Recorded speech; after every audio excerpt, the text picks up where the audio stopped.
Wait for it. We waiting for it, y'all. Good morning. Any minute now.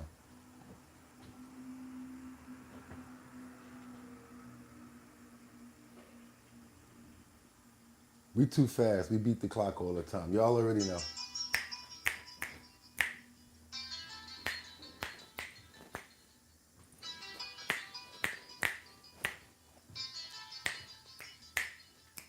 That's right, y'all. Y'all know what it is. If it's 6 o'clock, if it's AM, it's time for the bottom line.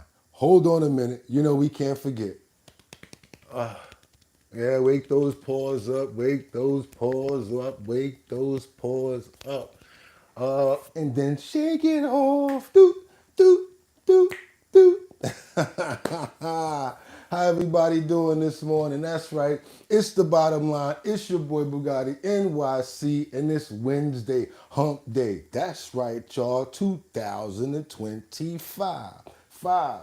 I'm your boy Bugatti NYC, and this here's our bottom line where we be talking about this and that and that and this and this and that and that, and we be talking about this, that, that, this, and that, and that. We be talking about what's good, y'all. How y'all doing? Wake up. That's right. Wake up. Get up. Take me in the room. Whoever you want to get woken up, put me next to their ear. They're going to be like, get that guy away from my ear. You got me going crazy right now. But yo, it's your boy. I really appreciate you guys coming here because you could have went anywhere.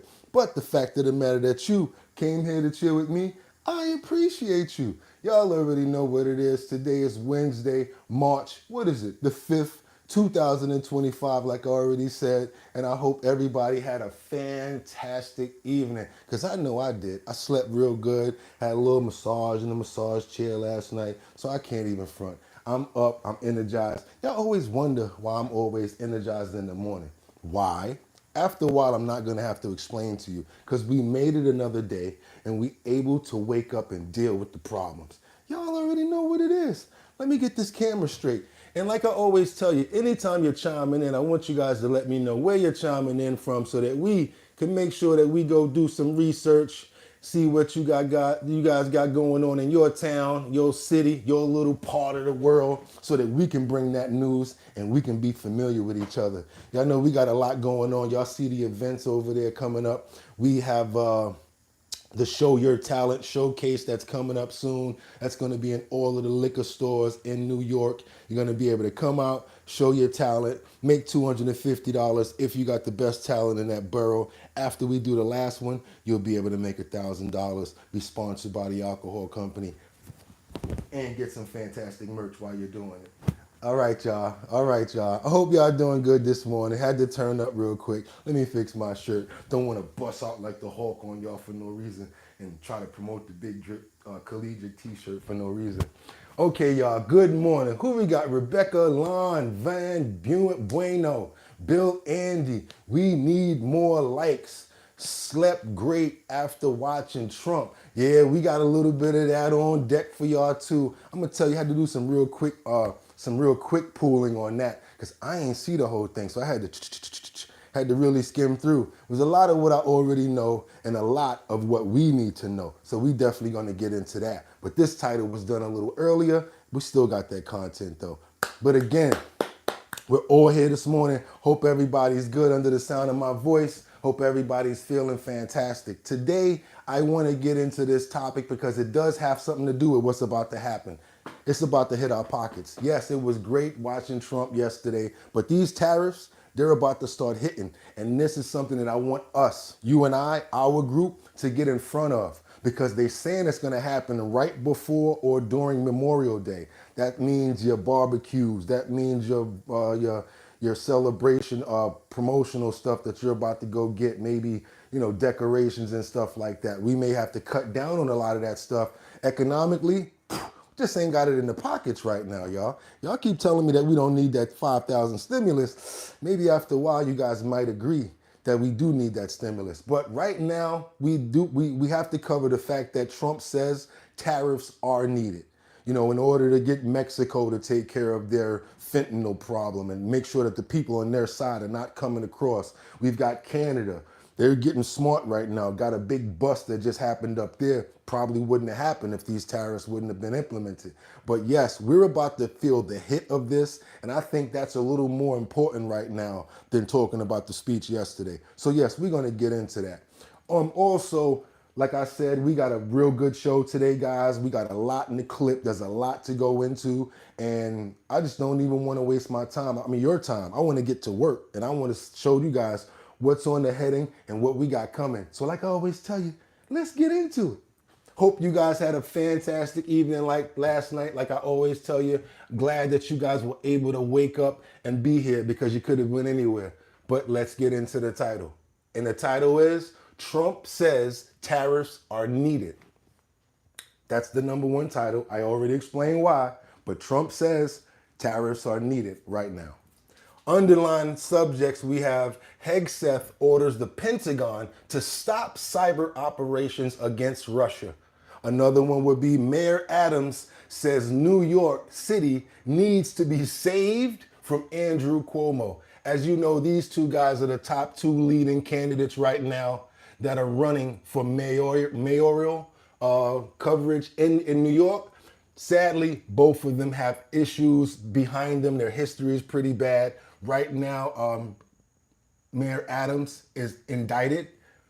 Andrew Cuomo had to resign due to a couple of allegations as well as things that happened when he was the governor. We're going to get into that. Let's get to the last subtitle that we can't forget about, which is Migrant Tents Spring Up in Ireland and as Crime Soars. I said migrant tents spring up in Ireland. That's right, as crime soars. It's lucky St. Patrick's Day this month. It's March the 17th, which is my birthday as well. So I want to shine a little bit of light on different countries, different areas, as well as people who have been chiming in. We had some people from Ireland the other day, and like I promised in the morning, I want to make sure that we're covering those areas and not just be talking out my butt. So I want to keep my word when I promise somebody something. I saw that Ireland flag go up when I said my birthday was this month. So I want to cover what's going on out there and just be a man of my word. So without wasting you guys' time or any further ado, the first clip I want to get into is just that. The one that we just talked about, where Trump addresses the Congress, and he spoke about what he plans on doing, but this is going to just be the ending of it because we can't show the whole thing. We'll be here all day. Just want to show you guys part of the ending because I really feel that in summation, this is the main part of the address to Congress yesterday. All of the addressing and everybody clapping and happy for certain instances and things like that. We've actually heard a bit of that, and I can't play the whole thing, but I do want to play the last clip of the Congress addressing, of Trump addressing Congress. And here we go. And I also have a message tonight for the incredible people of Greenland. We strongly support your right to determine your own future. And if you choose, we welcome you into the United States of America. We need Greenland for national security and even international security, and we're working with everybody involved to try and get it. But we need it really for international world security. And I think we're going to get it. One way or the other, we're going to get it. We will keep you safe. We will make you rich, and together we will take Greenland to heights like you have never thought possible before. It's a very small population, but very, very large piece of land and very, very important for military security. America is once again standing strong against the forces of radical Islamic terrorism. 3.5 years ago, ISIS terrorists killed 13 American service members and countless others in the Abbey Gate bombing during the disastrous and incompetent withdrawal from Afghanistan. Not that they were withdrawing, it was the way they withdrew. Perhaps the most embarrassing moment in the history of our country. Tonight I am pleased to announce that we have just apprehended the top terrorist responsible for that atrocity. and he is right now on his way here to face the swift sword of American justice.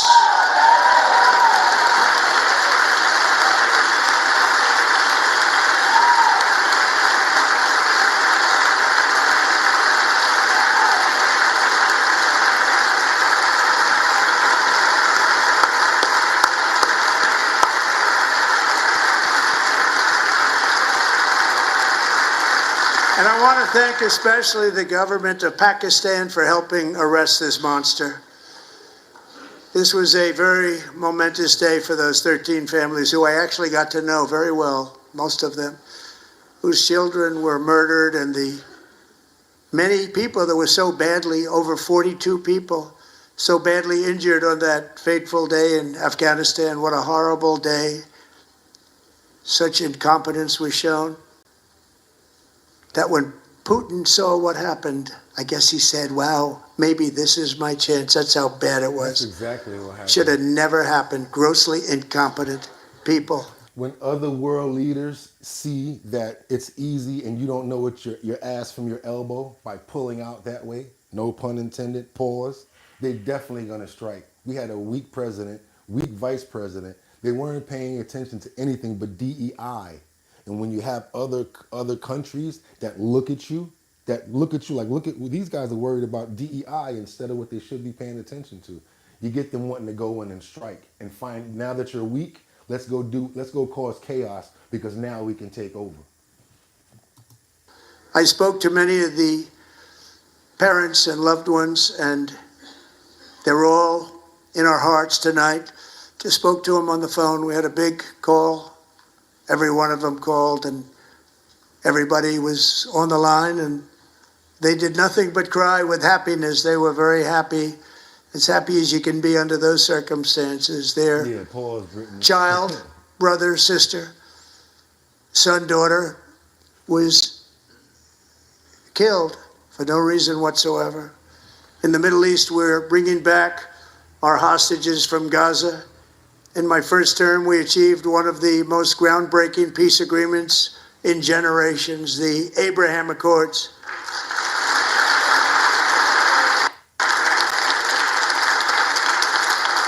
Money buying Russian oil and gas than they have spent on defending Ukraine, by far. Think of that.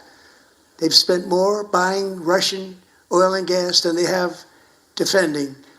And we've spent perhaps $350 billion, like taking candy from a baby. That's what happened. And they've spent $100 billion. What a difference that is. And we have an ocean separating us, and they don't. But we're getting along very well with them, and lots of good things are happening. Biden has authorized more money in this fight than Europe has spent, by billions and billions of dollars. It's hard to believe that they wouldn't have stopped it and said, at some point, come on, let's equalize. You got to be equal to us. But that didn't happen.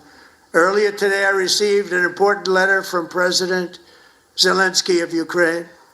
The letter reads, Ukraine is ready to come to the negotiating table as soon as possible to bring lasting peace closer. Nobody wants peace more than the Ukrainians, he said. My team and I stand ready to work under President Trump's strong leadership to get a peace that lasts. We do really value how much America has done to help Ukraine maintain its sovereignty and independence. Regarding the agreement on minerals and security, Ukraine is ready to sign it at any time that is convenient for you. I appreciate that he sent this letter, just got it a little while ago. Simultaneously, we've had serious discussions with Russia and have received strong signals that they are ready for peace. Wouldn't that be beautiful? Wouldn't that be beautiful?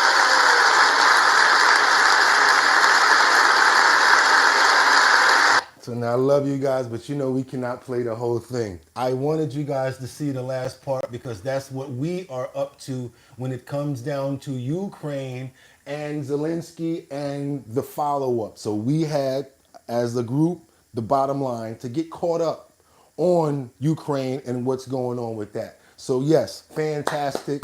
Let's clap it up. Let's clap it up because it's a good thing. hopefully things progress and things can be peaceful as well as fruitful for us, get our money back, because we done spent a whole bunch of money. And if you guys know that $100 billion that was given by the UK was a loan. So they're going to be getting their money back, which is, that's just smart business when it comes down to Trump noticing that we're giving 350 like a grant and they're getting their money back. Okay, how about when we renegotiate this? We need those minerals because we've got a plant now in Arizona that makes us the chips that we need to get to do AI and to be advanced. I think it's phenomenal, and I think that we as a country are going to be, we're going to really win off of this, and I think it's a really good thing. So got to clap that up for us. Clap it up, clap it up, clap it up, clap it up. I hope everybody's had a good night. And when it came, I know after y'all saw that, y'all was like, yo, I'm going to sleep good tonight, boy. I'm going to sleep good.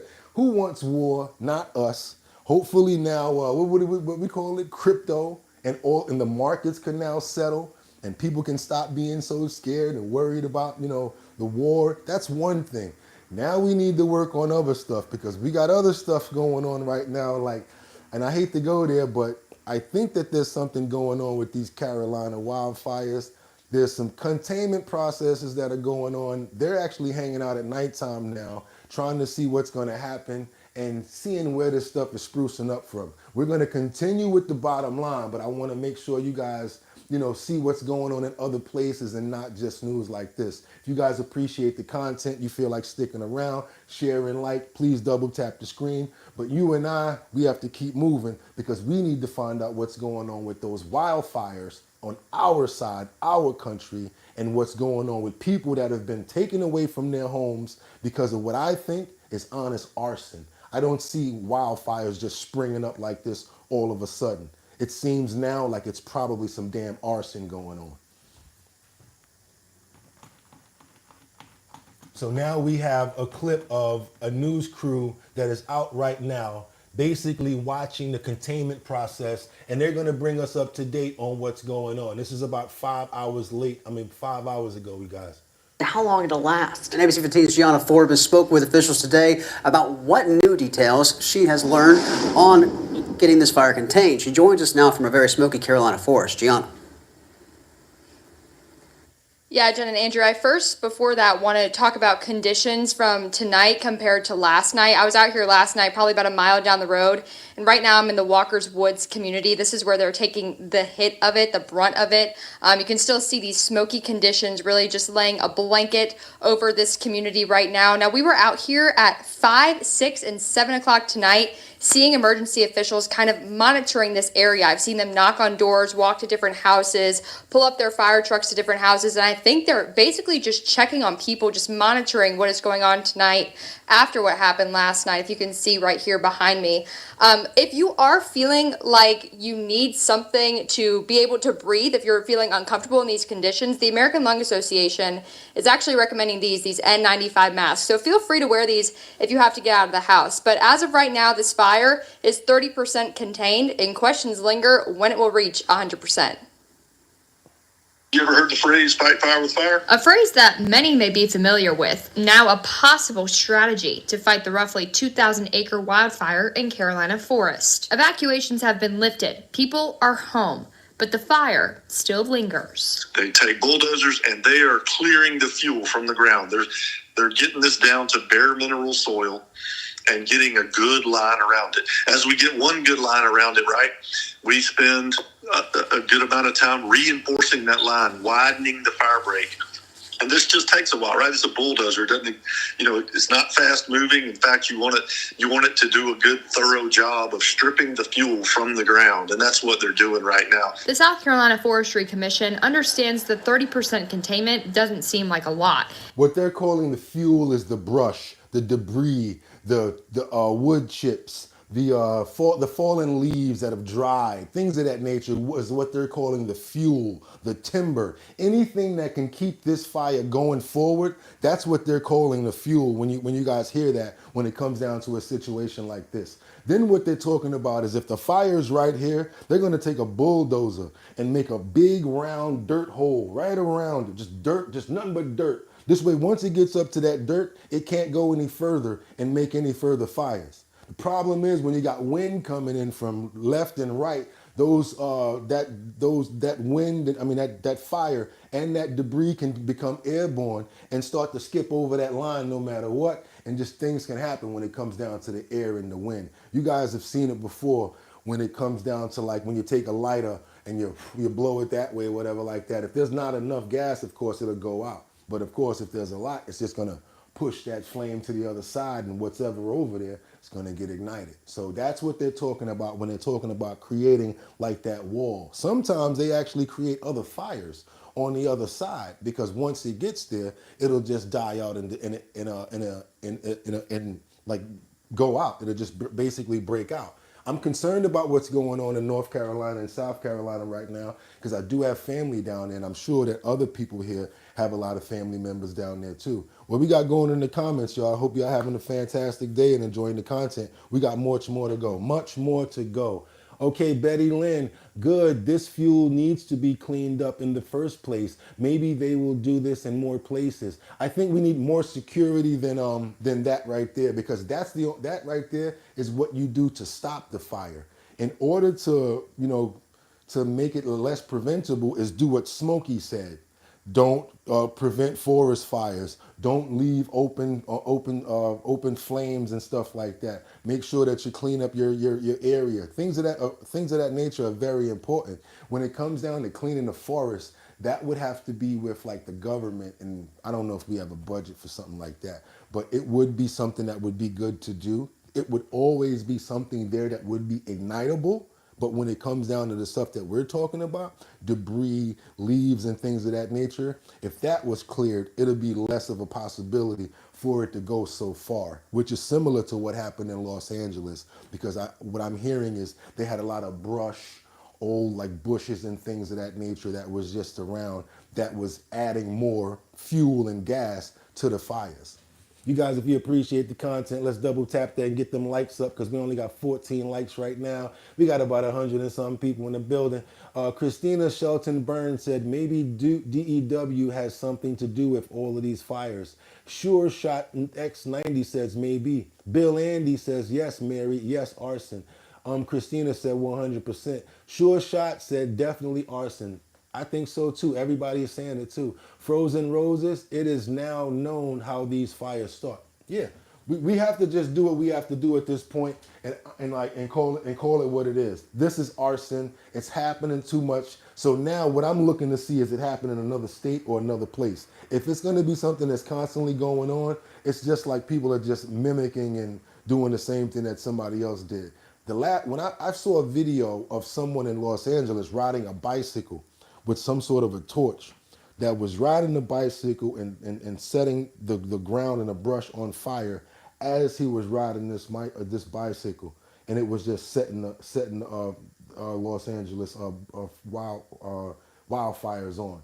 And there's a lot of people that were just going out there doing that in order to cause fires, in order to rob people and to steal from people's homes. So there's many different reasons why there's a lot of different possibilities where it's arson. Real estate, trying to get the place to be cheaper. I wouldn't put nothing past anybody when it comes down to real estate and when it comes down to things like this. And then you got all of these people that are out here like homeless, they're angry. We don't got no place to stay, so we messing all of this up. I've seen them, eat something, throw something on the ground. They don't care because they don't have a home. They're not used to it. Okay, guys, we got to keep it going right now, because we got Vice President J.D. Vance, who's revealed the moment that Zelensky meeting went bad. Y'all remember, of course, the Zelensky meeting, it happened, of course, but we still want to go back and find out where and why it went bad. Like, what part of that meeting made it go downhill? What would you guys say? I would say the same part that JD is going to say, and he's going to tell you right now. Friday. Yep. From your perspective. Yeah, great TV. As the president said. Yeah, well, it's funny. So we have a 45-minute press conference, and the president normally does this. I mean, I've seen this now 3 or 4 times with foreign leaders, where he likes to bring the media in, likes to have a conversation, but answer questions with the press. As you know, he's very open with reporters. And what I noticed is that for the first 25, 30 or so minutes, he tried to sort of bend over backwards to be gracious and kind to Zelensky, even when Zelensky was kind of needling him, even when Zelensky was saying things that I thought were untrue. The president just tried to be diplomatic, right? I think that's his natural instinct in that situation. And then when it really went off the rails, of course, is when I asked, or you had a Polish journalist who asked a question, the president answered it, and then I answered it. And then something about my answer just really set Zelensky off. So then he came at me. So you're blaming yourself. And then I went back at him. Right. And what I tried to do originally was actually try to diffuse the situation a little bit. Because I'm like, we're having this meeting. Obviously, there are 100 television cameras here. Let's try to have this conversation in private. And then the president, as we kept on going back and forth, I tried again to say, well, maybe we should have this conversation in private. And the president was like, nope, actually, I don't want to have it in private anymore. I want to have this actual conversation in public for the American people to see. And I do think that there was just a certain sense of, there was a lack of respect. There was a certain sense of entitlement. And most importantly, look, we can look past all of that stuff, but the president has set a very clear goal for his administration. He wants the killing to stop. And I think. Question: do you guys agree with JD Vance? Do you agree that that was the part where the meeting went bad? Do you agree? Yes or no? I'm not going to ask any more questions, but do we agree? Yes or no? Is that when the meeting went bad? When they went back and forth and the president said, you know what? I do want to have this meeting in front of the people. When they felt like they were being disrespected. Do you think that was the point that it went bad? Do you think it was Zelensky's fault? I have a lot of people saying that they feel as if JD Vance kind of bullied Zelensky. Anybody saw that Saturday Night Live clip? They're saying that they preemptively were trying to bully Zelensky. So DeWalpert said yes, he does feel like that's when it went off, and he feels like that's the right point that JD is talking about. Ukraine needs to bounce. No, Ukraine made it bad from the first second he walked in the United States of America. Megatroid Skittles says JD's fault 100%. So you think that JD was basically going there like flaming the fire and went and took it off kilter. That's what Megatroid Skittles says. Ryan O'Meara, yeah, we should get to see it. Sure Shot said, yeah, what are the odds that green laser comes from space? I don't know what y'all talking about. Sure Shot, no. Okay, what we got? Mary, Zelensky met with the Democrats before the meeting. Zelensky was very disrespectful. Oh, okay. So a lot of people feel that JD is basically telling the truth. You guys, again, we're here early in the morning. If you appreciate the content, got a few people here. Let's try to get those likes up to let more people know. We got a struggling show today. I see you guys are not heavy with the likes. But I really would appreciate it because your boy get up at 6 o'clock in the morning to do this. We still got a whole bunch more to go, mad more in the clip, but I would like for more people to come. And if you double tap that screen or hit those likes, we definitely gonna get it popping up here. So I want you guys to see the rest, a little more what JD has to say about the moment that Trump and Zelensky meeting went off the rails. I think that it's very important that President Zelensky and, of course, President Putin, too, they've both got to come to the negotiating table, and that's ultimately where things broke apart. I really don't care what President Zelensky says about me or anybody else, but he showed a clear unwillingness to engage in the peace process that President Trump has said is the policy of the American people and of their president. That's the real breakdown. Is I think Zelensky wasn't yet there, and I think frankly now still isn't there, but I think he'll get there eventually. He has to. Well, as of today, because again, we already know the letter came yesterday, but I wanted you guys again to see the point where this actually went to the left. They told him, take your clothes and get with the box to the left, and got him up out of here. So yeah, wanted to make sure that you guys saw that and see if you were in agreement if that's when the actual meeting went off. Do we consider Fox real news? Oh no, it doesn't matter what network it is. I have no time to explain that to you. If you're just coming here asking a question about the network that we're pulling content from, you have not been here a long time. Let me ask you a question. If he said it on another network, would the words change? Or do we have to go find the content where it's coming from, and then we distinguish if it's good content or what's going on? Are we going to constantly keep on going in the comments and saying, what about Fox? Fox this, Fox that, MSNBC that, CNN that? We have to wait for the rabbit to stick his head out the hole before we knock his head off. We got to let him show himself before we knock his head off. You're new, so it's okay. Once you get around us for a while, you'll get the reason why we use Fox a lot and why we use MSNBC. I might go to the Daily News and read it myself. We never know where we're getting content from. Sometimes it's hidden and we gotta go find it. Y'all already know how we do, but we like to wait for the rabbit to stick his head out the hole before we take his head off. And with that being said, these small Chicago businesses, they're feeling like the rabbit right now. They wish they had some rabbit stew to cook. You know why? Because they're saying that their businesses are concerned with the tariffs that's coming in, because a lot of these companies and a lot of these places have to rely on supplies from Mexico. We eat a lot of tacos. We eat a lot of stuff that has to do with Mexico, salsa. We drink tequila. We like Don Q. We come on, y'all. Y'all already know what it is. Y'all think it's a game? I gets busy with this. Stop playing. But even myself, I like a little bit of tequila. Y'all see it over there. That's pink tequila right there. What's gonna happen in 2 months? What you guys think about those prices? I'm about to show you right now, because I told you I was gonna be fair and impartial when it comes down to tariffs. Now it's time to talk about it, because we're about to get hit.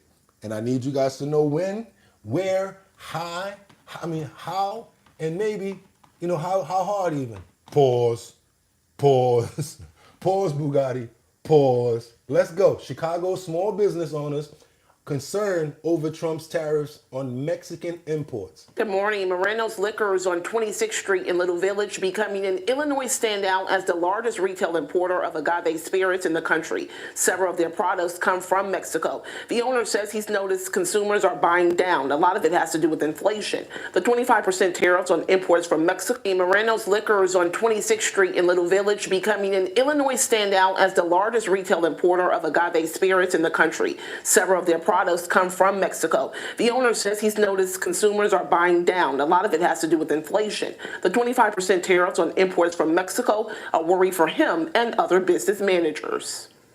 You're talking about, let's say maybe I was purchasing 20 cases. Now you're talking about maybe 100 cases that I have to purchase. But that also affects me because it's still a gamble. And at the same time, when I have to purchase those large amounts, I have to come up with that money. The talks of the tariffs comes during a crucial time when business owners say they were beginning to recover from the pandemic. Mexico is the third largest importer of goods for Illinois, bringing in an estimated $18 billion in 2023. The Illinois Hispanic Chamber of Commerce is tasked with helping consumers and corporations as they work to build more Mexican investment in Illinois. It's affecting everybody. The suppliers are being affected. They're going to start crying foul. So it's going to... he's going to start feeling the pressure from his base because now they're paying more for goods. Governor Pritzker says Trump's tax on working families will have a devastating impact on Illinois manufacturing and agricultural sectors. He continues to say it will hurt people at the store checkout line, bills, and the gas pump. Pritzker plans to be in contact with trade representatives from Canada and Mexico. President Trump will deliver a speech to Congress tonight in the newsroom. Winnie Dorch, So yeah, tariffs, it's gonna hit us, y'all. I'm telling y'all, I'm not pulling no punches. I'm telling you right now, it's coming down. Get ready for it.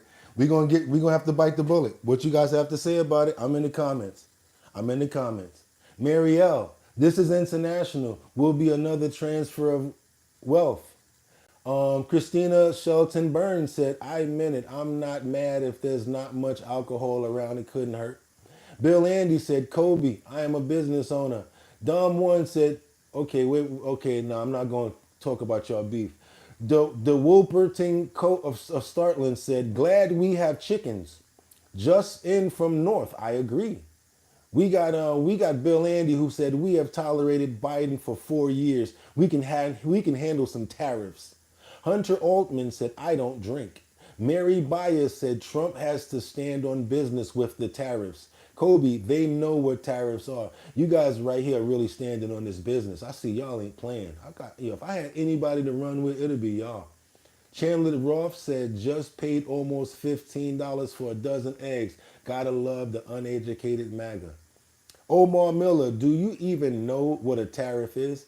Yes, we do know what tariffs is. We went through that earlier, Omar, when I learned.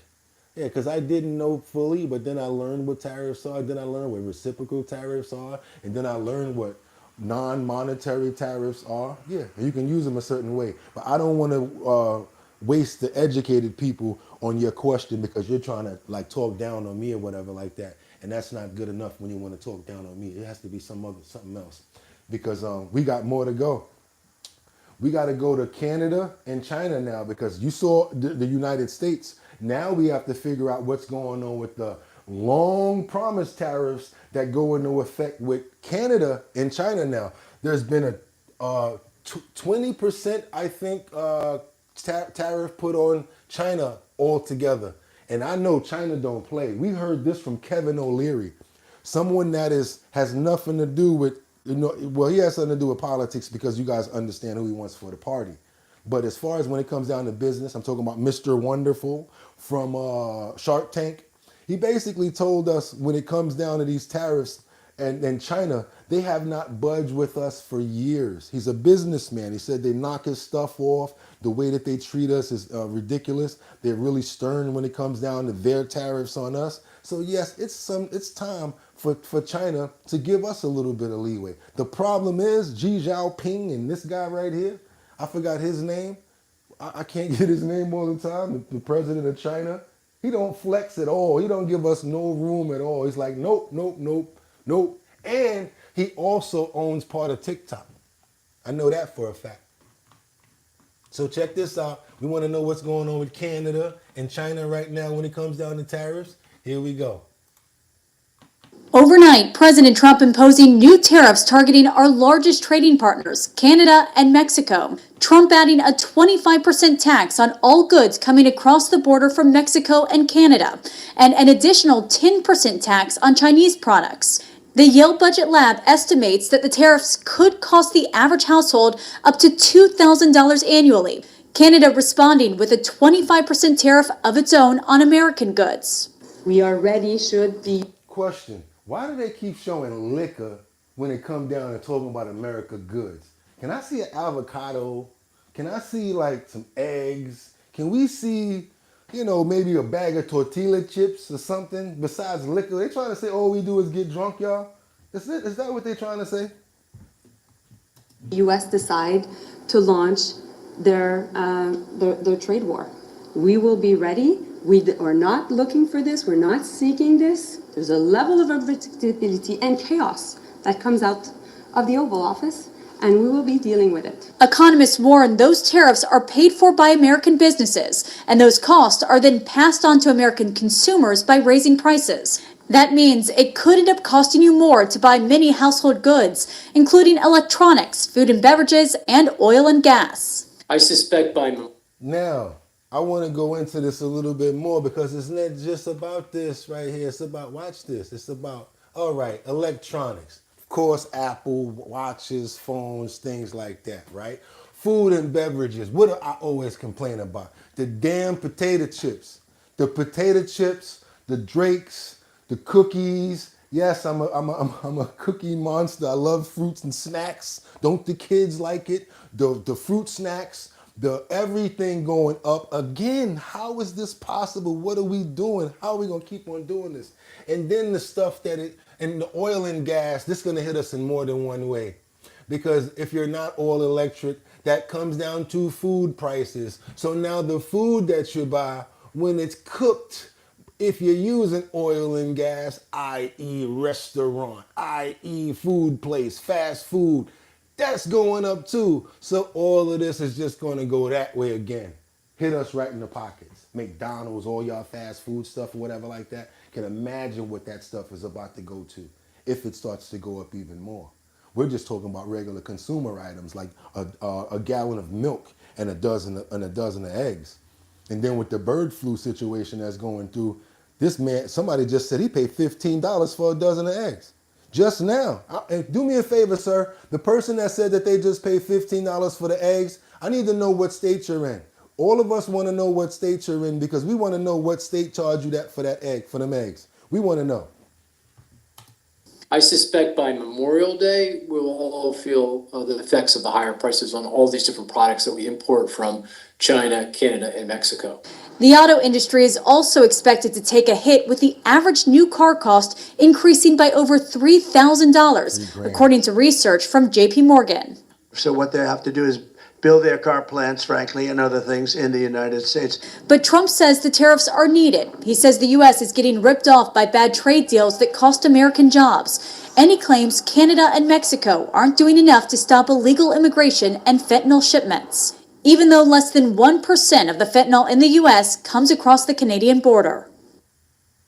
U.S. farmers could soon start to feel the pinch after China announced overnight it will impose additional tariffs of up to 15% on seeds, fertilizer, and whatever else you're getting from them. That's what they basically trying to say. They're adding another 15% on anything that has to do with farm, fertilizer, whatever you're getting from the farms, y'all. Do me a favor, appreciate the content, because we rolling.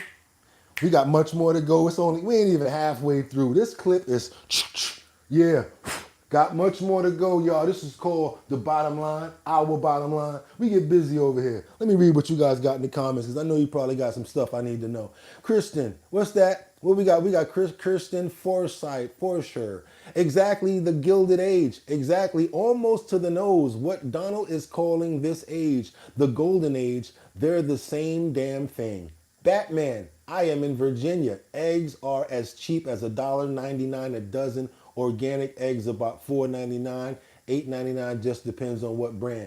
Yo, homie, you need to get a truck, fill that truck up and keep it moving across the city. Bring them eggs to New York, set up on Broadway. You gonna kill them. All you need to do is get you a table, stand there. Get you some eggs, put them out there in New York, right? And you let your cousin just drive back and forth from Virginia and do a deal with the egg people out there. Because if you got eggs for $1.99, I'm quitting The Bottom Line. We're going to work together, for real. Right now, you could make a killing with them eggs. Kirsten Forscher, I'm sorry about your name. Forschizer. Kirsten Forschizer. Didn't even get creative about it. Jack Timber, oh no, eggs are going up. Freddie Wright said, Oklahoma City is $8, fam. What? Mr. Good Citizen said, I don't believe he'll make a golden age, but I do support him. Matthias, not the rich didn't lose much during the Great Depression. Most regular people lost their money. All right, y'all, we got to keep it moving. We got a lot in the clip, like I said, and we need to talk about these two right here because they fighting. We got Mayor Adams has the nerve to say he needs to save New York from Andrew Cuomo. I know you guys, probably a lot of you not from New York. I want to get into this because it seems like, again, corruption against chaos. And that's who we have to select from. Why can't we get some sensible and some non-corrupt and some non-allegedly messed up officials when it comes down to being in power? How come we get these people that always want to take a little extra and always want to slide something in their pocket? It seems like every state that you go to that's a blue, I'm sorry to say it, you got the Chicago, you got Crazy Woo, and then you got Mayor Adams. Why does everybody seem like they got to be corrupt? I've never done anything like that to steal from people because I'd rather have my name. You know what people tell me now? Yo, you're the only person that never stole from me. That's like, why? Like, why can't other people just don't be like that? There's no reason to steal from people and take stuff from people. But for me, it makes me easier and better to do business with because people trust you. So over the long standing of my life, I'd rather not rip people off because when I got here, I probably wouldn't be able to do no business at all. So now it's to the point where just me being straight up and not liking to rip people off, pay people good for them working for me and make sure that people are straight, it's actually coming back where people are like, yo, you're the only person that never, and you always, and then when the word come back that people talking about me, it's always good from you. I'm not going to go work with you and then go work with somebody else and talk bad about you. No, man. When I get over there, yo, homeboy, Marielle, shit. Wasn't for her, wouldn't do this. If it wasn't for such and such, Chad C, that's how you big your people up. Because the truth is, you didn't do it all by yourself. And if you do try, if you ever get anybody coming there talking about, I rap, I sing, I can do backflips, he lying. Nope. Because me, I just come in there like, yeah, I could rap, but my producer is this person. I distribute this way. It's so much easier to tell the truth. And then guess what? Again, you guys, we can do what we always say. And ain't got to worry about nobody calling your phone. Yo, that shit you said. I used to get that when I was younger. Tired of it. Don't want to deal with it no more. I'd rather be straight up and truthful. Because another thing, I'll put a maraschino cherry on top of that and say, ain't like you going to whip my ass. So what am I lying for? Now, again, we're going to get back into these two fighting. Mayor, they're trying to get this job going, and they really talking dirty about each other. So, yeah, Adams is throwing Cuomo under the bus. But you can't really talk too much in your present situation, Mayor Adams. I got to be honest with you. And I know you, Eric. We're both named Eric. So let's keep it going.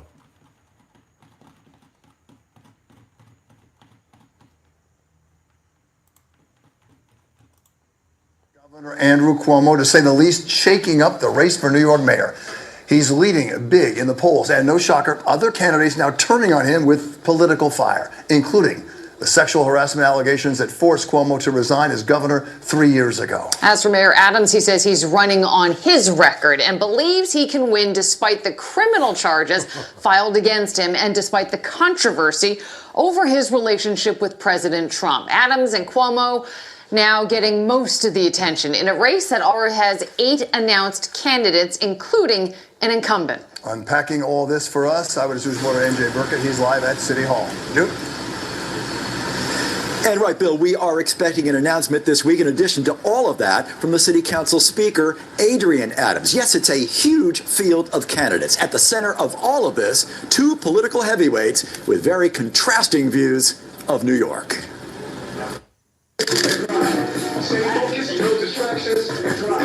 Y'all do know his AKA with us is Two-Face, right? Just so you know, because we live in Gotham now. He's Two-Face and Kathy Hochul Jokel, just to bring you up to date on who these people are in our show. This is Two-Face right here.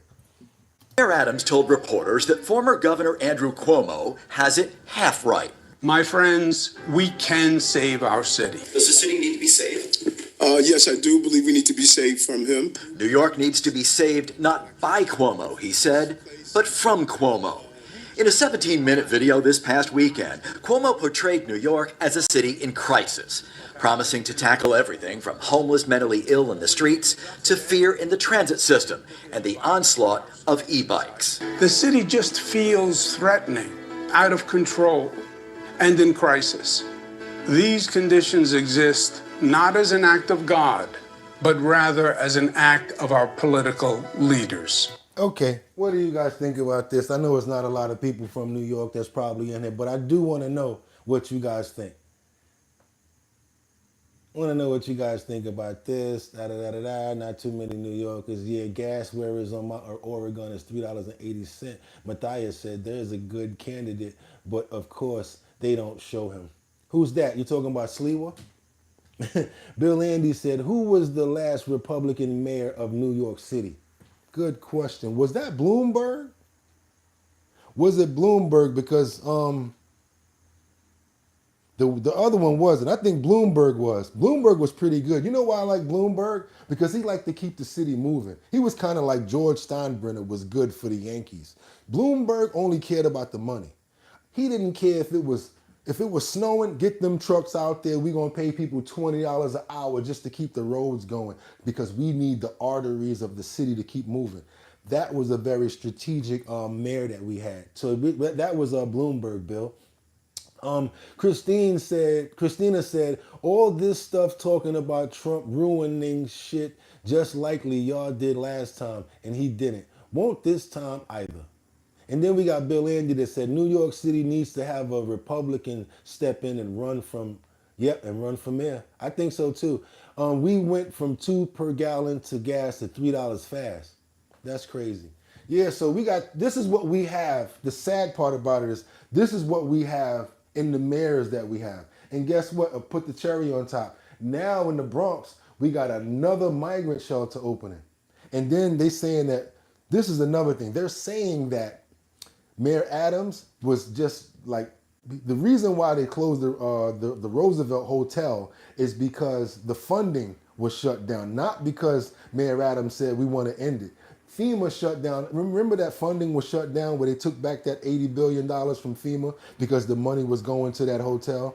They're bringing that out now because Mayor Adams is trying to say, no, that's not the reason why we shut down. I wanted to open this place up in the Bronx. So now they got another migrant shelter opening up in the Bronx, and people in the Bronx is just tired of it. They're tired of constantly having shelters opening up. And I'm gonna be honest, between you and me, I was thinking out loud. I said to myself, instead of opening up another shelter, why don't you just send these damn people back home? And then the people started saying it too. Like, fuck taking care of them, giving them more resources, send them back home. They're not, if this was another country or whatever, when you try, I watch border wars all the time. If you go across the border to go to certain countries like the UK, they want to know how much money you have, who's going to sponsor you, what kind of job you got. What are you coming over here for if you're going to be nothing but a pimple on the ass of our country? We need people that's going to be resourceful and have things going on, but not the US. Come on over. We're going to take care of you, take care of your kids, overpopulate our schools, and hurt the people that really need the help by just overwhelming the population of where they live at, by just giving away the resources to the point where we can't even get in our own hospitals because they in there. So now, yeah, this is where we're going right now. I want you guys to see this right here. This is a terrible mistake that the Bronx residents are saying that's going on. I think that they're right. Instead of opening up another damn shelter, send them home. But guess what? Somebody's making money off of this, and we're gonna see who. At the end of it, like I said, don't worry about who's running the ball with the razzle dazzle. Worry about who's making the money in the touchdown. That's the one that's gonna benefit from it. We're about to see the razzle dazzle, and we're gonna see who's making the money in the touchdown. That's why they're making this damn migrant shelter, because somebody's getting paid for it. Massive 2,200 bed all male migrant shelter just reopened yesterday, and residents are furious. It was supposed to be a young business. women who come to me to study. I have never been afraid of South Bronx. I am now terrified. I'm terrified for me, for my students. I will have to move. You have made a terrible mistake. As literally someone that has lived this experience personally, you should be ashamed. It is not okay for you to take our tax money. Even Democrat Congressman Richie Torres wants New York City to, quote, stop treating the Bronx as a dumping ground for an endless stream of shelters. The move comes as the Big Apple closes the Roosevelt Hotel migrant shelter in Manhattan that became a symbol of the city's migrant crisis. We are announcing the Roosevelt Hotel will be closing in the coming months. Saving taxpayer in New York is millions of dollars.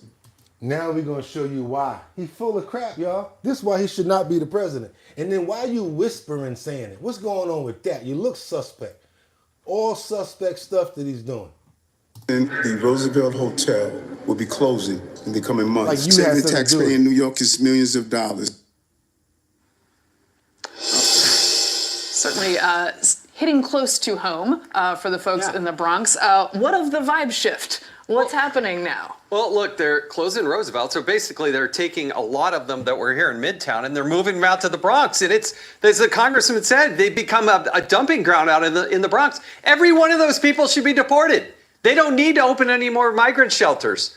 Go in there, ICE, get ERO in there, and deport those people. Bring them back to where they... That's what the Trump administration's all about. When you're a sanctuary city and you're a sanctuary state, guess what? They're not going to cooperate with ICE. But they really should be doing is deporting these people, not sheltering these people. Shelter them back in Guatemala, Mexico, or wherever they came from. That's where their shelters should be. I mean, Lisa, is it just migrant musical chairs, or is there something that will actually happen here in New York City? Because they're not on... So what's going to happen when the budget ran out? He's not giving them no money for the Fed. Where's that money coming from to take care of this migrant shelter? Where are they going to get the funding from? Who's going to be funding this migrant shelter in the Bronx if they're going to get stripped of this federal money? They've already been stripped of the federal money for the Roosevelt. You think that they're going to give them money for that? That's right, y'all. It's coming out of the city taxpayers' pocket. That's where it's going to come from. The city taxpayers' pockets. Marielle, their rich friends live in Manhattan. That's why they have moved them out of there and up in the Bronx. Brittany said, Sharif, if she is a citizen, this is 100% of her country just as much as it is for anybody else. Okay. Yeah, well, I don't know if you guys agree with me, but I agree with that newsman that said, instead of putting them in another shelter, send their ass home. Let ICE come in there and get them. We got enough. We can't do it no more. Come on now, we just can't take care of y'all. We cannot do it. And guess what? We gotta really crack down on other stuff that's going on that we see going on, like crime. We not supposed to be a part of it and, snitch or anything like that. But I'm not sure if somebody in this situation probably did tell on this next story that we got coming up, because this seems to me like an inside job. And what I'm trying to bring up is this situation with Kim's Jewelry. There was a robbery, I think it was about last month, where these guys just ran up in the jewelry store and started busting open all of the cabinets, just going crazy. The owner's wife was standing right there, like holding on to the door as they were all breaking in. For me, it seemed like it was a setup, or somebody inside probably did this damn robbery. But what I would tell you guys is, again, stay away from stuff like this. If you know about it later on, go ahead and tell. But I think, personally, this here seems like it's an inside job. This is a Sacramento burglary that happened in the daytime. While the owners were there, guys came in with sledgehammers and bust up and took everything that was inside of the jewelry store. Being Riley, today the Sacramento County Sheriff's Office released new information of the robbery that took place here at Kim Tin Jewelry. We know now arrests have been made. A new video has been released of the robbery taking place. A warning, the videos we are about to share are graphic and may be disturbing for some viewers. Sacramento. A new video released by the Sacramento County Sheriff's Office shows the moments when numerous suspects rushed into the jewelry store, smashing displays with hammers and shoving jewelry into bags. In the video, you can see the owner's wife by the door as the heist is taking place. This is right before the 67-year-old male owner starts shooting at the suspects, injuring one of the suspects, Nathaniel Fremano, and accidentally shooting his wife on the head, who was later pronounced dead at a local hospital. Yeah, so there's... Terrible story. Terrible story, yes. He was definitely... I wouldn't have been shooting. She was in the line of fire, basically shot his own wife in the head, y'all. Sad to say, tragedy. Not gonna play it again, but I want you guys to see this, because that one person, as you know, as you see, they had his name, so that he was caught. Want to keep it going here.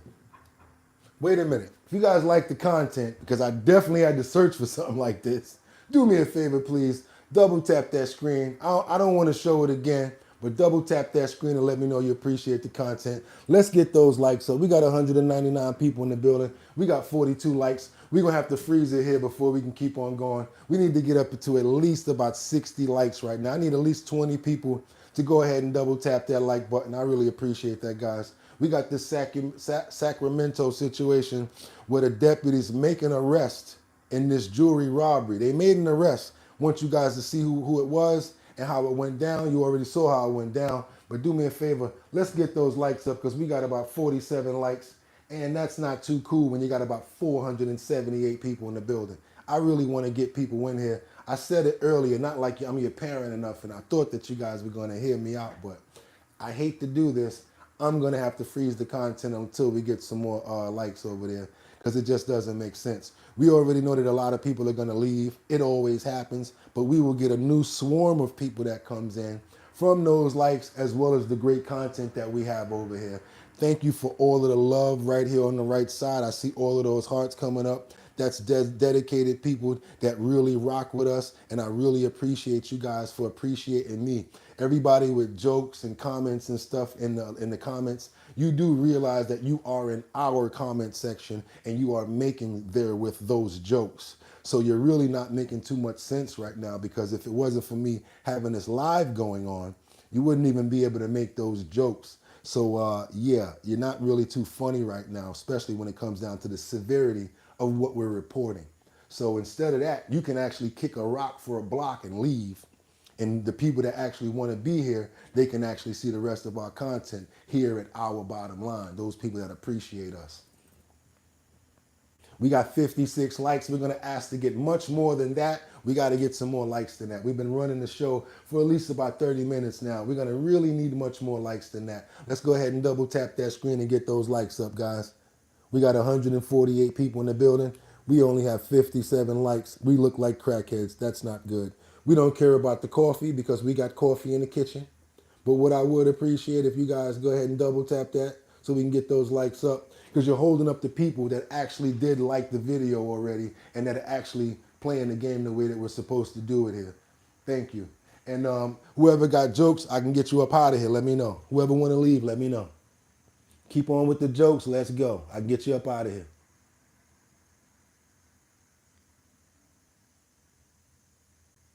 I'm looking to see who I can get out of here. Whoever got mad jokes and don't care about whatever. You know what I'm saying? You know what I'm saying? Whoever got the jokes, I can get you up out of here.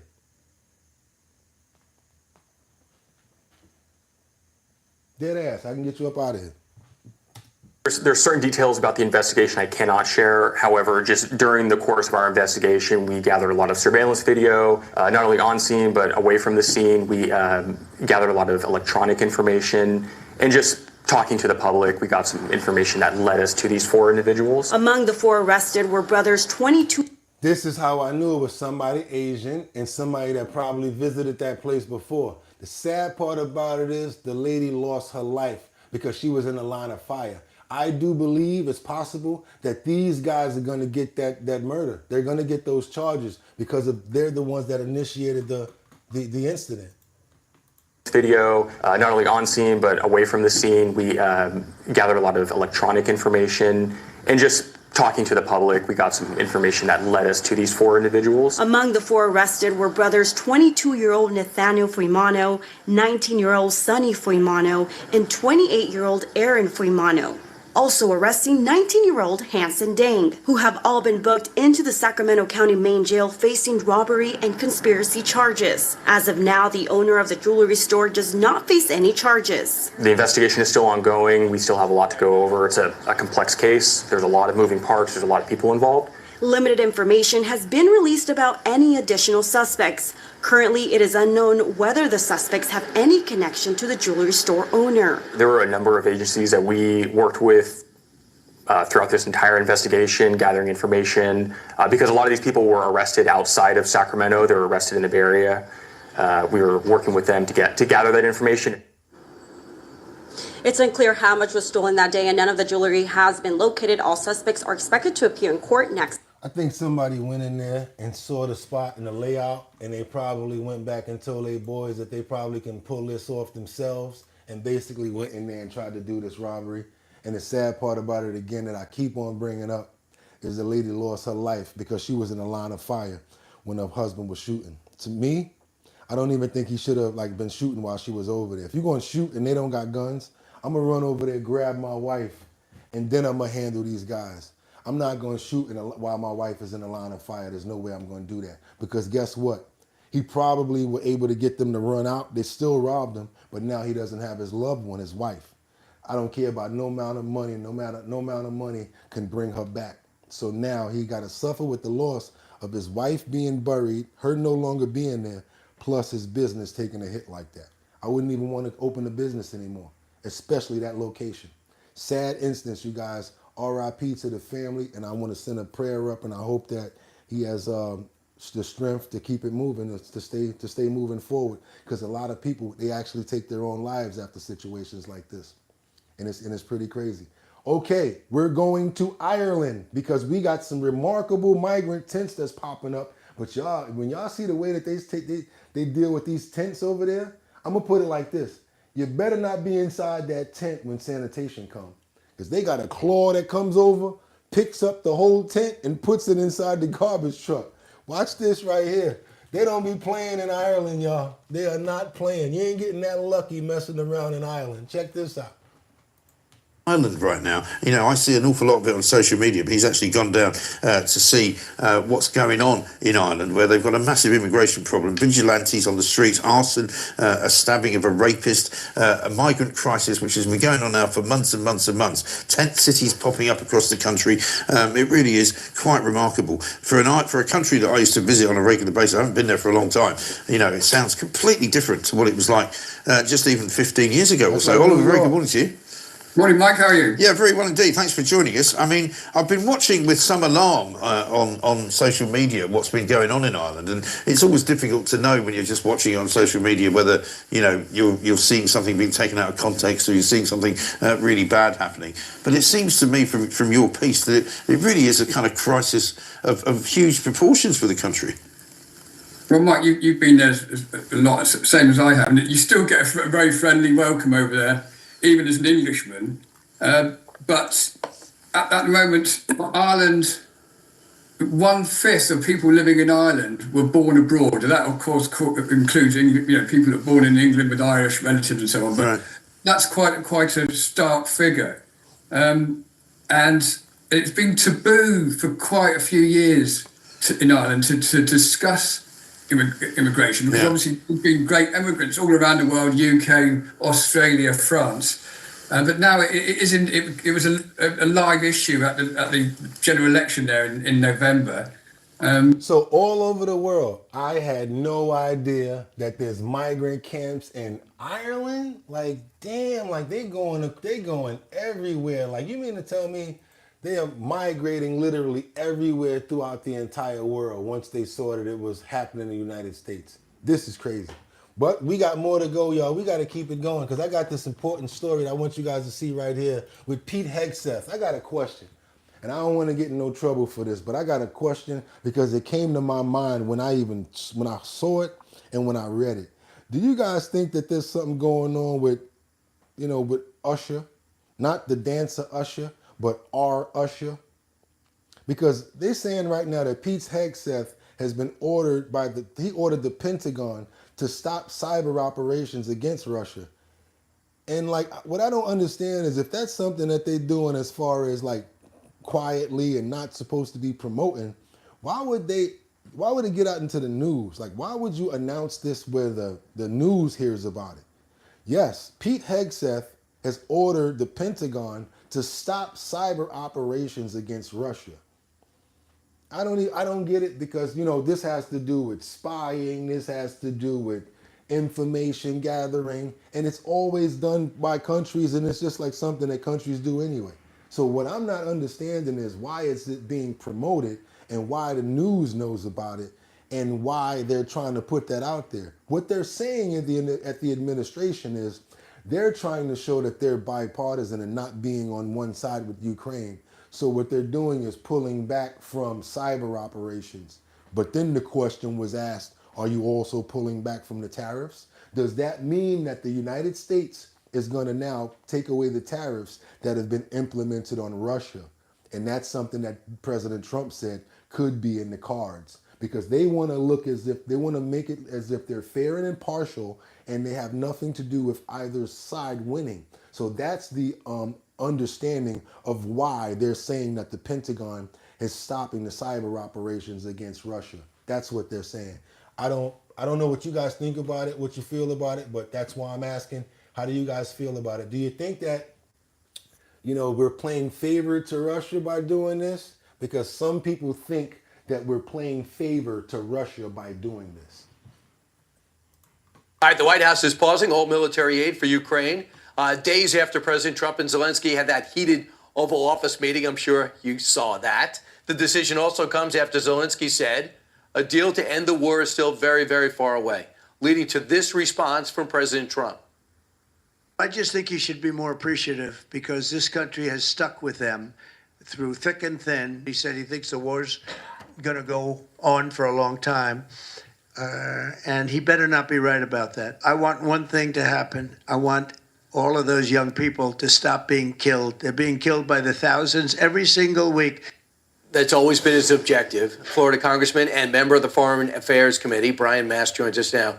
Congressman, your thought about the president cutting off aid? Look, his tone, his actions, they are bringing Europe to the place that they need to be to make this a real partnership, right? Without the president doing what he's doing, you don't get what was announced last night, which is EU saying they're putting $150 billion into a defense fund before they wouldn't raise their debt. You don't get Germany saying they're putting $400 billion into a defense fund. You don't get UK saying they're going to do another $2 billion every single year. That's wholly a result of the president's tone and his tactics. So if you've met with Zelensky, right? I met with Zelensky about a week before he went to the White House. So would you pick up the phone and say, call up the president and work this out and maybe put that in the speech tonight? I would tell, speak to the president.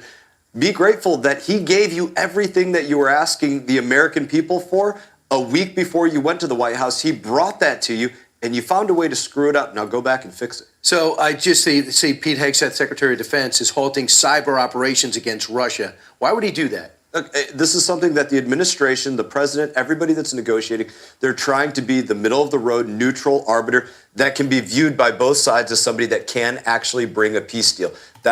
Okay, what do you guys think about this? Do you think that that's the reason why?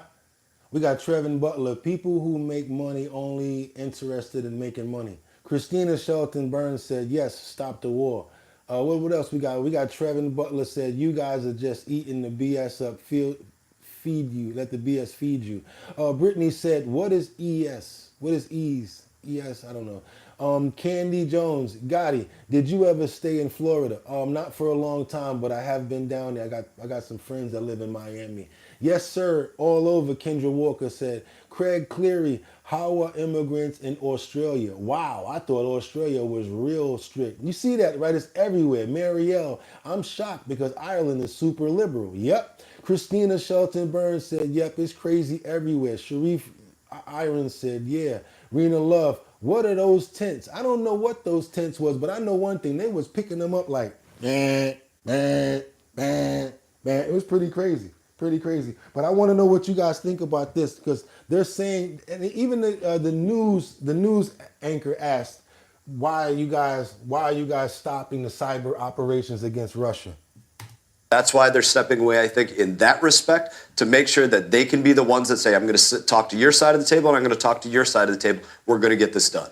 Are you worried about Kyiv falling because of our aid slowing down? No, I'm worried about making sure that Europe steps up and realize that the partner that America needs is a Europe that can stand on its own. That's what makes this the best partnership. They haven't been there. We know for a fact that Europe is still putting more into oil and gas in Russia than what they're actually putting into defense of Ukraine. That's not the Europe that we need. That's the biggest worry here. The president is changing that out. And I'm glad you're calling them out on that. There's something else going on. President Trump said, when I take over, you better let out those hostages. And he said that to Hamas, and they're beginning to come out. Former hostages, I think 7 in all, are traveling to the White House. They're here. I imagine they're going to go to the speech tonight. What's that message? Knowing that job is not yet done in Gaza. So yeah, we got a lot going on right now, but again, we were asking the question of why did the Pentagon stop the cyber operations in Russia? Again, it's a very, very fickle question. It's on both sides that people are asking, what's going on with that? Are you really trying to be neutral? Are you really trying to negotiate? Or are you actually siding with Russia? Because people think you are. People definitely think you are. We got this other situation, but I like to bring things up like this because I see it a lot now, but I wouldn't see it in the past. I used to be so strict and so hard on myself when I went on a flight.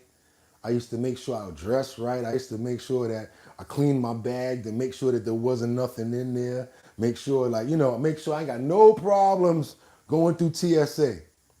But nowadays it seems like all people want to do is fight, argue, curse out the flight attendants, do crazy stuff to cause all sorts of stuff going on in the flights, especially if it's Spirit Airlines, y'all. Y'all already know. Spirit Airlines, that might as well be the other airlines, Soul Plane, to be honest with you. But right now I want to show you guys this crazy story that happened with this is a couple that was late for a flight. and they got arrested because they started to assault the airport staff. Had the nerve to throw coffee in somebody's face. That's an assault. That's actually back in the day when I used to walk to work or walk certain places, I used to always say to myself, if somebody ever jump out on me right now, yeah, that hot coffee or hot tea, it's no joke. It's an assault actually. So watch this, what's going on. Nowadays in the airports, it's gloves off. They don't care about it being federal. They don't care about how much time you can get. People are different nowadays. In the airport, wherever, it can get popping. So this situation just happened where this couple was late for their flight and they wound up going crazy on the flight attendant. They pushed their way on the plane and everything.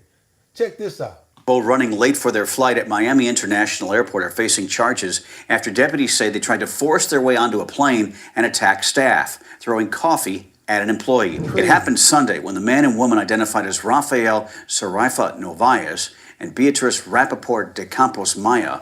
Don't Beatrice look like she been crying the whole time? Beatrice looked like she was crying, boy. Him, he just looked like he just wanted to get home, but you got caught up. It's never that important, Rafael. Let me tell you, Rafa, no bueno, papi. Wasn't smart for you to do that. Let me tell you why it's not smart. How the hell you think you're gonna go onto the plane and make a big ruckus and they're gonna just take off? Were you acting crazy? Papi, it's not gonna happen. Beatrice, we see your mascara, your eyeshadow, mommy. Calmate, no necesito. Chill out. Y'all bugging out. Were trying to board a plane to Cancun, Mexico, but missed the cutoff time. Video posted to social media shows a large response on the tarmac next to the flight minutes before takeoff. According to the Miami-Dade Sheriff's Office, one of the suspects threw a coffee in the face of an American Airlines employee during the altercation before both suspects were arrested.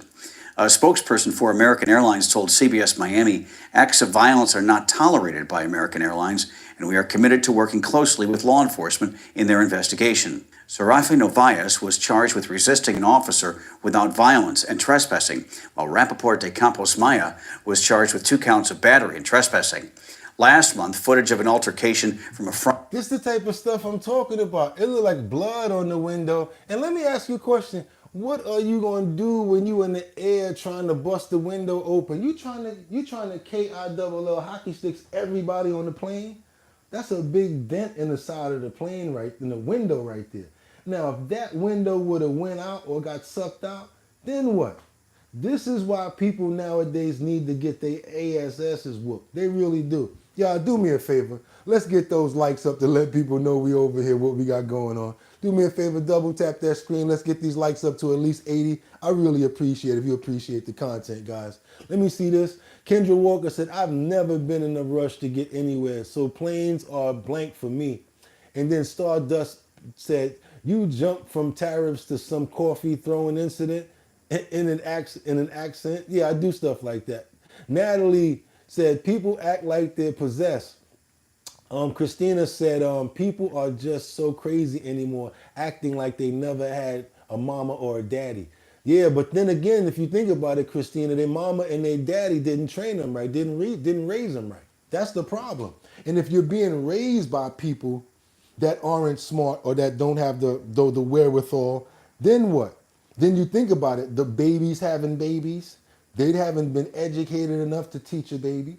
And then you got the sad part about it. Y'all ready for this? The crack babies. The majority of the babies that we're seeing right now, it ain't generation X or Y, it's Z. People that have been on crack and drugs and all that stuff didn't really want to listen to their parents and stuff like that. Let's be real about it. The generation of the children that you're seeing right now didn't come from our time. They're different. Weren't raised the same way. Don't know courtesy, respect, pride. You know that word, pride, not the gay part, but just having pride for yourself, respect for yourself and others, you know, class, carrying yourself a certain way. They don't think like that no more. Remember when I remember when I used to go to school, I would never be on the bus and do what the other kids did, cursing in front of elderly people or making out. I would never do that, never. I have too much respect. But it's from where I was raised at, and my mother put that into me. If your mom and your parents never taught you anything like that, you're gonna just portray what they teach you. And that's why people are how they are. This right here could have something to do with mental issues though. Because why in the world would you try to kick out a window while you're mid-flight? This is crazy right here. Do me a favor, you guys. We got 3 more likes to go to get that 80. Let's double tap that screen to get these likes up to keep watching this content. Let's go. An officer without violence and trespassing, while Rappaport de Campos Maya was charged with 2 counts of battery and trespassing. Last month, footage of an altercation from a Frontier flight from Denver to Houston was posted to social media. In the clip, the man lashed out at passengers and crew who had to use shoelaces and zip ties to restrain him. A recent survey by Aviation Business News and IBS Software found 72% of those who work in the airline industry said they have been intimidated, physically hurt, or shouted at by customers. For more unbiased updates, download the Straight. Yeah, we don't, like, again, like, I'm from the era where, like, I heard if you put a suit on, they might bump you up to first class or put you in a better seat. If they, you know what I'm saying? Like, you walk up in there with a suit on and everything, they be like, hey, what's going on? Oh yeah, my flight is this and that. They be like, you know what? Yeah, let's you might seat get messed up, or they might put you in first class. Yeah, the way you present yourself and the way that you carry yourself is the way that you're treated. If you carry yourself with respect and you treat people a certain way, you might get the same thing back in reciprocal. That's what it's called. But the problem is a lot of people nowadays don't know that. They don't have the wherewithal, and they really just simply don't care. And that's the truth about it, y'all. Yep, we got to keep on going, because now what we got to go up to Canada. And you guys said that there's not a lot of stuff coming in through Canada. There's not a lot of drugs and stuff like that. Y'all seen that report where it said only 1% is coming through Canada when it come down to the fentanyl and that good stuff? Ain't true. Because we just got a big story that we just found out about here on the bottom line. The Canadian authorities just seized a lot of that cocaine and meth at the border. Let's check it out, y'all. I want y'all to see this. Again, if you appreciate the content, please do me a favor, double tap that screen, because we in the mix right now. Let's go. Border Services Agency seizes hundreds of pounds of methamphetamine and more than 92 pounds of cocaine from 2 commercial trucks attempting to cross into southern Alberta. In 2 separate incidents, the CBSA announced 2 different busts. The first one was the interception of over 480 pounds of methamphetamine with an estimated value of more than $1.2 million. And the second was over 92 pounds of cocaine with an estimated value of just under $700,000. In both instances, the trucks were carrying a mixed load designated for Calgary, Alberta.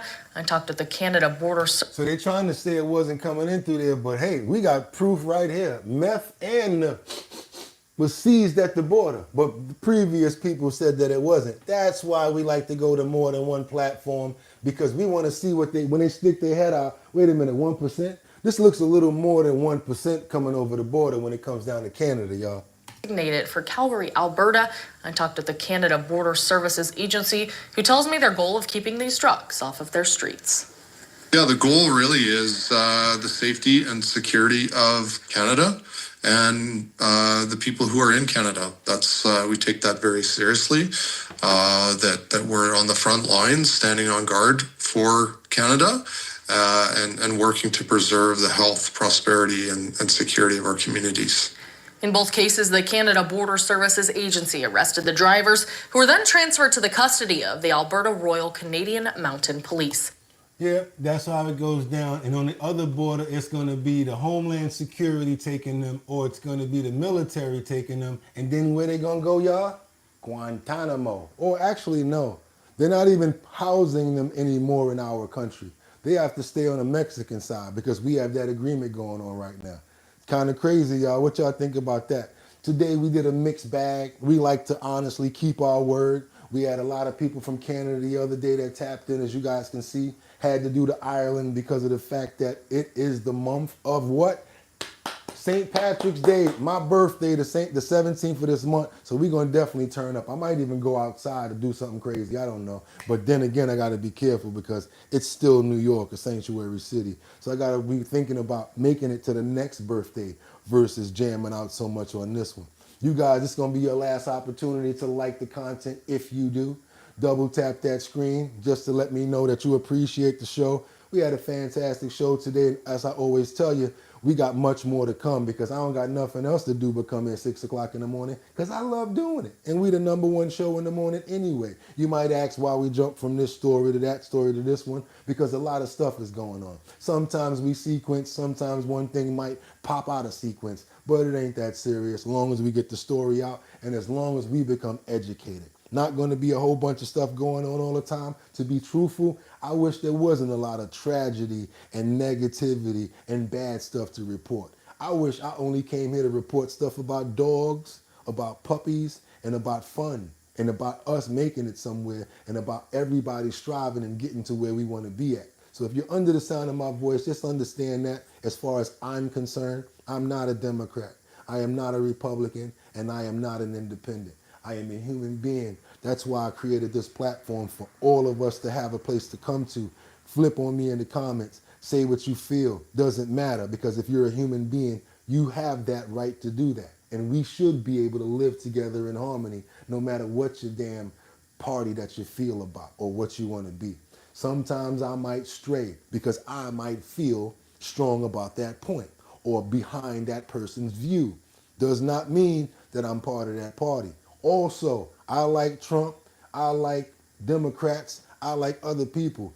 As far as a man is concerned, where I come from, I don't like 100% of nothing that no man does. If he cool and that's cool, all right, cool, you did that good. If you're okay with that, no problem with that. But as far as me, gung-ho for somebody without being smart about it and paying attention and thinking that 100% of everything that one man or woman does is correct, I'd be a maniac to do something like that. So just to let you guys understand my ground when it comes down to the bottom line and you understand what we do here. So no, I'm not leaning towards nothing unless it's something that I believe in. And if it's something I believe in, I will tell you that. No reason for me to lie, cheat, steal, or anything from you guys, because what you gonna do, beat me up through the phone? Real talk. And with that being said, I really appreciate you guys. Double tap that screen to get those likes up. If you appreciate the content, hopefully you subscribe so that you can be here with us and we can build on more content every day. Because that's how we do this, y'all. We do this every single day. People will tell you in the comments. I really appreciate you guys. Paul, I appreciate you. Jonathan, I appreciate you. Christina, I appreciate you. Mary, what's my homegirl name? I want to know if you got your sweatshirt too. I sent out a sweatshirt to one of my members that's been very consistent with us, and I like to take care of my people. Even though y'all be tight on the likes, I still take care of y'all. So that's what, like when I say stuff like go into the description, because today there's a survey in there where you can make $250. That's true. So today, go into the description, check the description out. There's a survey in there. Fill it out. You got a chance to make $225. So I don't ask for anything. I always put food on the plate as well. I never come to somebody's house without a bag or without something to give them. It's not right. That's not the way my mother taught me. 70s baby over here, y'all. Gen X, we don't play that. Y'all already know what it is. Out the fire, out the water hose. She kicked you out the house every day. If you keep coming in the house, you want to stay in here? No. And you never came back in the house for the rest of the damn day. You lived in Manhattan, you might have your ass up in Long Island.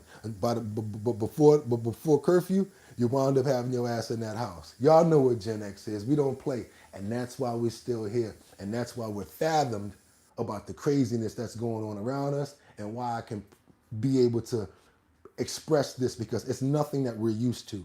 All the nonsense that's happening, all the craziness, no respect, no class, no pride for each other. We don't come from that. Not my family and not my generation. And that's why we created the bottom line. So again, I appreciate you guys. And hopefully you subscribe to the channel. We're trying to run these numbers up. We up to 27,000 subscribers now. We're doing our thing. Just want to make sure that we get the best of the best. A lot of people going to leave.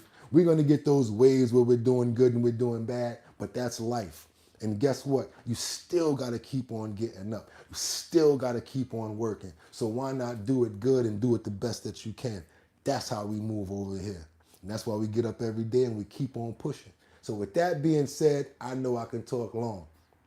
But with that being said, I want to just tell you guys I appreciate you for the fact of the matter that you came here to chill with me, because you could have went anywhere. But the fact of the matter that you came here, I appreciate you. Do me a favor, subscribe to the channel, check out another video, or like, subscribe. I'll see you guys tomorrow, because we always do this. And y'all already know what it is.